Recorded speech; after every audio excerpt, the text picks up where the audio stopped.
Well, as you can see, this is a meeting of the Alabama Conference of Black Mayors, and the first thing we wanted to state is that yes, Black lives matter, all lives matter.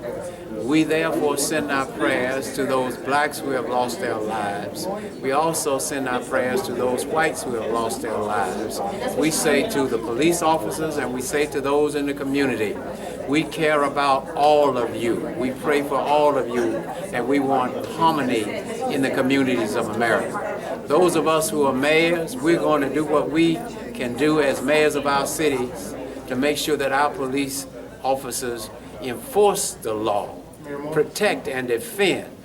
On the other hand, we're asking our citizens to allow the law enforcement officials to protect you and defend your community. In other words, we want respect for the law. We do not condone violence from anyone. Violence is a form of, it is a health issue. Therefore, in this conference, we are doing everything that we can to learn more about what it is mayors can do to become leaders in advocating quality health in our communities of Alabama. We have mayors that represent more than 40 cities from across Alabama, and we're all committed to living in communities that are healthy, safe, and places where people can live in peace and harmony. That is our goal, and that is our quest. So during this session, we will have presenters who will give us expertise and knowledge about the latest developments in healthcare. We have the Morehouse School of Medicine, the Satchel Institute.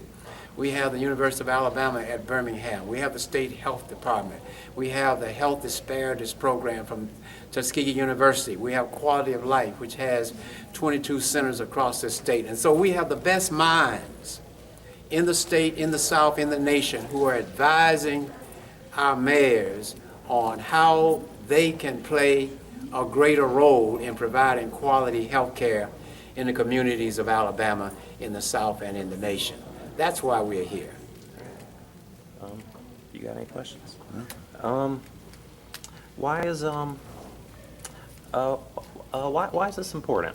It is important because lives are at stake. Many people say help is on the way. No, help is not on the way.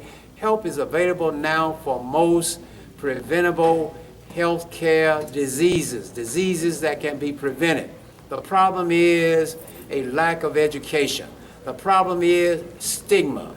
More people die because of stigma, being ashamed and being shy and not wanting anyone to know. Well, if you don't want people to know, they'll know when they come to your funeral.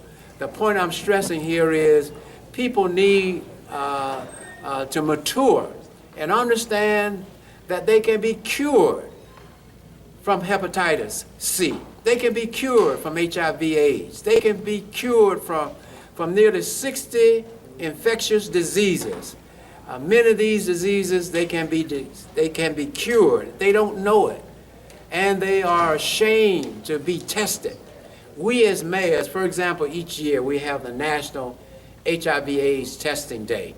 We have a National Testing Day on hepatitis C. I'm always the first person in the community to get tested. Why? Because I want to know. If there's something wrong with me or if I'm ill, I need to know about it. Why? Because there's help available. That's the message that we as mayors must give to our citizens. Don't sit back and die. Don't sit back and let your mama or your daddy or members of your family die because you will not go and get them tested or take advantage of the Affordable Care Act. In other words, we as mayors, we're encouraging our communities to go on the offense as it relates to health care.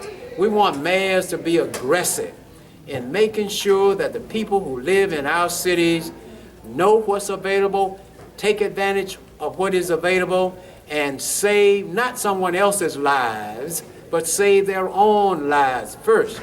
Too many black men die too soon, leaving their families unprotected and not having the resources for them to be taken care of. And so this is about survival This is about taking advantage of those resources that are available for us in the area of health care. I have Mayor Manuel here, I have Mayor Washington. Either of these mayors are available to make a statement if you have further questions.